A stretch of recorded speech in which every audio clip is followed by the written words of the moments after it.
it's Rachel back here again. This is the last part of my little needlebook course. So we've got 2 on the go here, and in the last episode we stitched all the way around the perimeter.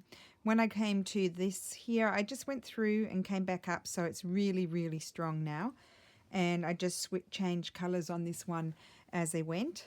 And then it's really cool to have these little pieces that have folded over. You could go on further and stitch in a pocket there. You could add some more embellishing, some embroidery, whatever you like. And then I'll just show you this one before we proceed to do the last bit. So this is really gorgeous. I'm really happy with this one. So here I just went around with my perlé cotton, and I'll just show you what that is. I have 2 brands here. I have an Italian brand that I really like. It's by Grigoletto, and it's 8. It's a number 8. But the other brand that you're more likely to find is the DMC Alsace, and it's number 8. Number 12 is a finer perlé cotton, but I really love these. And I just snip them down at one end and then just pull out my threads at the top. So we probably can use this one, and then we'll when we stitch in our felt. So here, I don't know if you can see, I just went through this, so it's really strong and stitched all the way around. Then inside, I just appliqued this when I was finished, so there was a little bit more decoration there, and then those pieces folded over. And I might say I like to have things in 3s, but that's, that's a personal choice. So now we're going to stitch in our felt, which is going to be our needle holder. Now, as I mentioned in my kits, I only put in 1 because it was just more for a just because of time when I was doing my courses at the craft fair. So basically what I do, and I really wing it, I don't really measure, but maybe we will for this. So if you don't want to measure, I'll just show you what I do. I fold it like so, and I grab my pins, and I put a pin here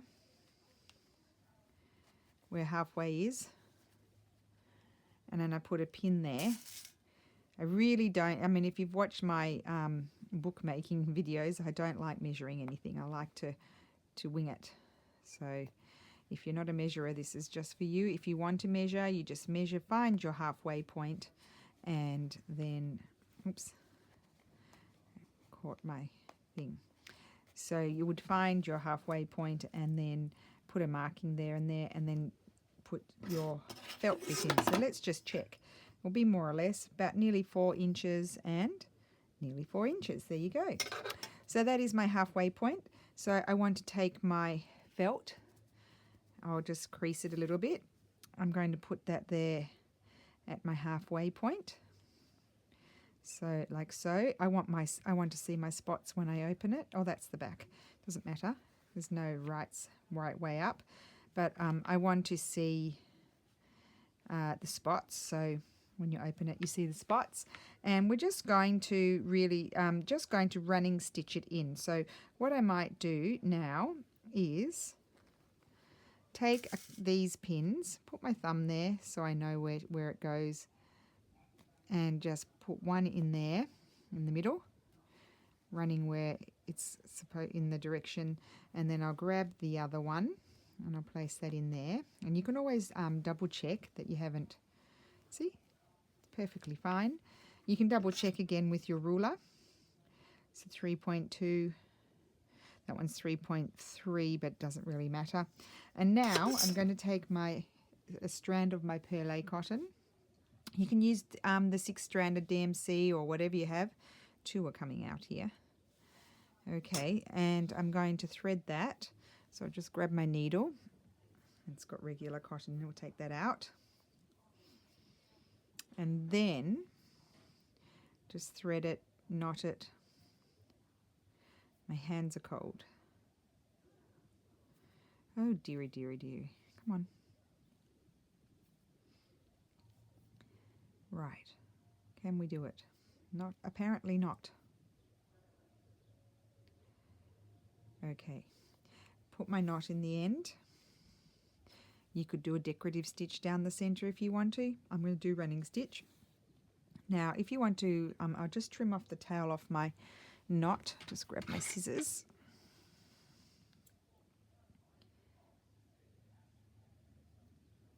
Oh, they've decided not to cut.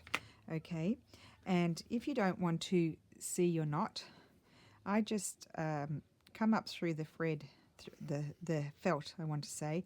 So my knot's tucked in there, and then I'm going to do a stabbing running stitch, so up and down, like so. And I don't even necessarily go very straight. You could be more perfect and draw your line on there with a disappearing marker, but it's really not necessary. You could even machine stitch in. Like everything that we did except for the embroidery bits, you could actually machine stitch the whole thing, but there's something about hand stitching that is, I think, more beautiful. I think the machine, I mean, I do make things with machine stitching. If I'm, doing a bigger project and it's something that's going to be sold, obviously, and you want to keep the price down, you don't want to take too long to make it, so you would machine stitch it if you're going to make many. But these actually, once you get, when you're kind of used to it, you'll find that you don't take too long to make these. They're pretty fast little projects. So I'm just stabbing up and down, and I'll do the same on the other one. And you'll have a little stitches along there, which I kind of like. You could even, as another thing you could do, because you've got the batting inside, you could even you could quilt it. It would be wonderful, even quilted. Right, just depends on how much time you've got.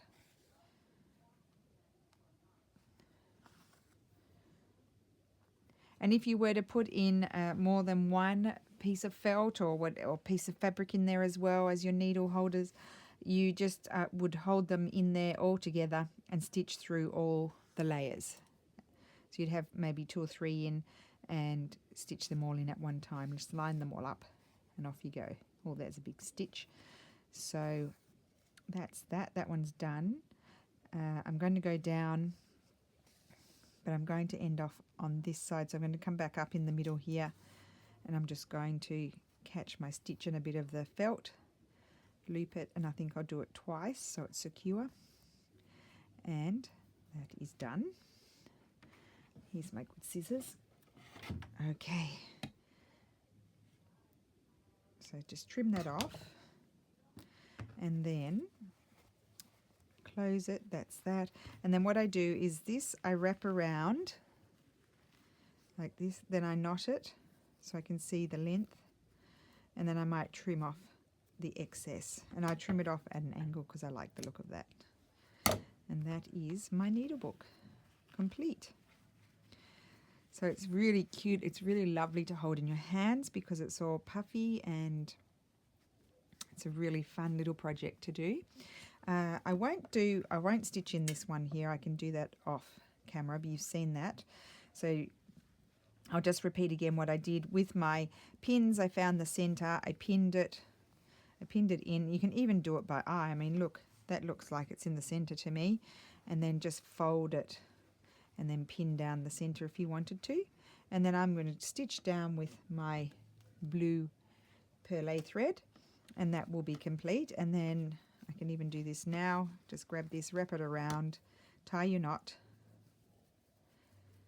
And I like to mix up the textures, so I chose this lovely jute rickrack, which is really textural and lovely, and compared to these sort of really bright colours, I like that. So that's the second one. So that I just have to stitch in the felt in that one. So I think I showed you the other ones. I just want to show you, before I end this off, I wanted to show you a few projects that you can do with this type of stitching. So this is one that I'm working on. I think I showed you this before. This one has been done the same way as this here, and I've stitched all the way around all the pieces, and I got inspiration for this type of stitching from Tilly Rose. I have her book. I can't remember what it's called. She's called Tilly Rose Vintage. And she does a lot of similar style stitching to like what I do. And in fact, in her book, she has a needle book, not the same, but kind of similar. I had done mine before that, but it is a little bit similar. And so, yeah, so this is going, I think I'm going to cover an altered book with this one. And then I've started another one. I haven't done any embroidery on this one, but I am going to put this embroidery on there. I am just deciding whether I want to cut it or leave it like that. So that one's a work in progress. And then I have, what is this one? Oh, that's that one. And then I have this, you would have, if you follow me on Instagram and if you've seen my YouTube videos, you would have seen this. It's incomplete. I need to finish it. But the background has all been created by the same technique. So this might be another course that I might offer down the track, but I need to finish it first. So that's a really fun project, and it's not finished. I have so many incomplete. And then this is something that I started working on, and I think I might cut this up and make 2 little books out of this one. Now, I was in Australia, and basically I didn't have anything. I love just, sewing and stuff, and so I just had all these bits and pieces, and I just stitched them together. And I didn't even have a base.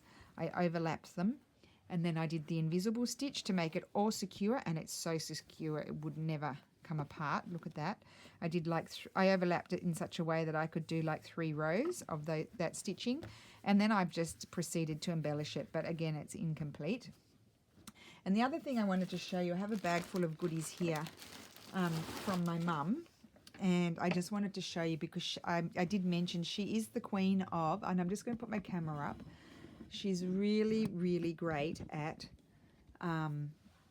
slow stitching and cantha stitching, and her stitches are very fine and incredible.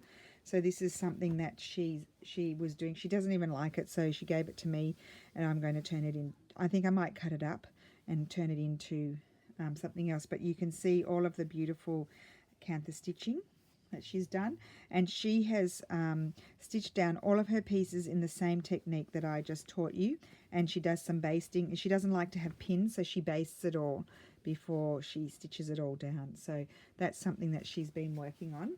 And then this is another piece that Mum had started, and I mean, her stitching, I mean, it's so fine, and it gives you that beautiful rippled effect. And then she's appliquing here some flowers from another fabric and embroidering, but she didn't finish it, so I'm going to. Mum just moves on to the next thing, but I have these beautiful big pieces, and she changes her thread throughout as well. She'll use linen thread, she'll use embroidery, floss. She likes to switch it up a little bit. And Mum likes to use a base like I've taught you to do with the needle book. And here are some smaller pieces that have been created with the exact same technique. So then you can adapt them to whatever you want to create. So sometimes like this has embroidery on it, so obviously she's done running stitch around the outside, and then on the plainer pieces the rows of stitches.